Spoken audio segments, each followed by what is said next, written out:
Ladies and gentlemen, boys and girls, here we are. We're done. We're wrapped. Capiche, kaput, boomski, baby. It's done. It's on the car, and yeah, that's a wrap. Told you guys this last one would be just a kind of a wrap up. You can see the brakes installed with the wheels on, and my impressions after driving it. I guess first of all, let me give you a glimpse. This might get flagged for porn, but oh god, is that not good? Is that not good? Yeah. Oh yeah, that is pretty. She pretty, baby. She got pretty mouth. Look at that. Look at his back. Look at his back, boys. Look at them back, boys. That looks good.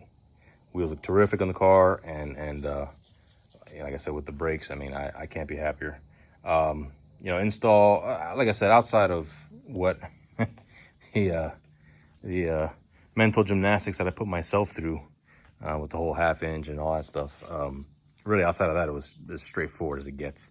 The install is if you're just doing a straight up install, which really I would recommend, outside of maybe changing out the getting some extended studs. I would recommend that. And that was, knocking out a set of studs and driving some extended ones in takes 5 minutes. No big deal. Outside of that, I there's really not much else to do to it. I did try with the whole C7 hub thing. Unfortunately, like I mentioned in the last video, it didn't work. Couldn't make it work. It's my own fault. I kind of screwed up with the install. So I won't be able to use those hubs, which is a shame because they're beautiful pieces.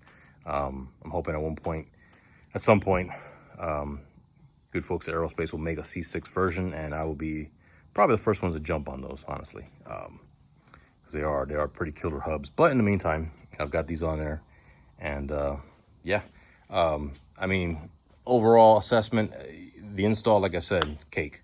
Really, it's cake. It's if you're doing a straight up install, you'll have this knocked out in the weekend on a Saturday. No problem whatsoever. Quality of the kit, quality of the parts, the calipers, rotors, everything itself looks top notch. Everything's got a good feel to it. The billet, everything, the hardware it's great stuff. So I feel really good about all that stuff. Yeah, I don't know much else to say as far as driving impression goes. So my number one fear was going to be pedal travel. It's a much smaller caliper, it's much smaller surface area. So my fear was there was going to be a lot more pedal play, a lot more pedal engagement to get this thing to stop. Basically, I felt like I was going to have to kind of step through the floorboard to make it work. Not the case at all. I'm very happy to report that is not the case at all. There is definitely more pedal travel than stock, and you have to kind of anticipate that. But it is not nearly what I was worried about. It actually, the pedal actually feels pretty damn firm. I mean, when you're bleeding it out, it's quite firm. And I think a lot of that has to do with the fact that you've got stainless lines on there now. No more of that factory rubber stuff. It's all stainless braided throughout, so really it's hard line effectively throughout, and so it bleeds nice and easy. Firm pedal feel when it's off, and when you turn it on, you got vacuum assist. You do have more travel again than you did when it was factory, but not nearly as much as I was worried about. The pedal engagement is still firm, it's still positive. You feel the car stopping. I went through the process of bedding them in, followed the procedure to a T. Thankfully, I had a buddy behind me, kind of gauging the road behind me that I had room to stop and no traffic, nothing like that. So I followed their instructions, bedded them in, let them cool off. Drove it a second time after they sat overnight, and you know what? Absolutely zero issues. It's a zero event. Stopping the car feels, outside of just a little bit more travel, which you get used to pretty quickly, it's a non-event. I mean, pedal firmness of the pedal, the response of the pedal feels good. It stops the car. I don't know what else to tell you. It stops the car. They do make a little bit of noise, and I know that was to be expected. They do make that whirring noise, and I believe that has to do between the machining, the grooving surface of the rotor and the pad material lends itself to making that sound.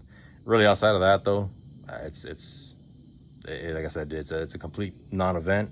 Obviously, these things are a lot thinner, and there's a lot less material here, so I would not recommend 3 consecutive stops from space shuttle speeds. You're gonna have problems there. So you know, if you're doing your Mexican activities, you might want to, you know, after a good braking event, you know, roll out, let it cool a little, you know, for a minute or so, let them come down temp, and then do your thing. But I mean, I don't know what else to tell you. I'm impressed all the way through. The quality, the installs, super simple. Fitment, everything's just went on perfectly. Yeah, I got no complaints, man. The weight savings is real. I showed you a couple of videos ago. The weight savings is tremendous. So I'm excited to get some data with this car. I'm excited to go make some power hits with it and start collecting some data. But all in all, I'm super happy with it. You know, folks at Aerospace, you know, I'm not. There's no sponsorship. There's no endorsement, nothing like that. This is purely just my otherwise worthless Canadian 2 cents. So yeah, I mean, there you have it. There it is. Super happy with it. If you guys are considering it, I'm all for it. I mean, I'm definitely all for this particular kit. I can't speak to the TBMs or the Strange or any of the other ones, at least not on C6s. But as far as this kit's concerned, I mean, I'm all for it, man. 10-10. If we thought that this was going to be something I wanted to do on the wife's CR1, I wouldn't think twice about doing it. So there you have it. If you have any questions, obviously, feel free to hit me up in the comments. Otherwise, enjoy it, and I'll see you guys in another video.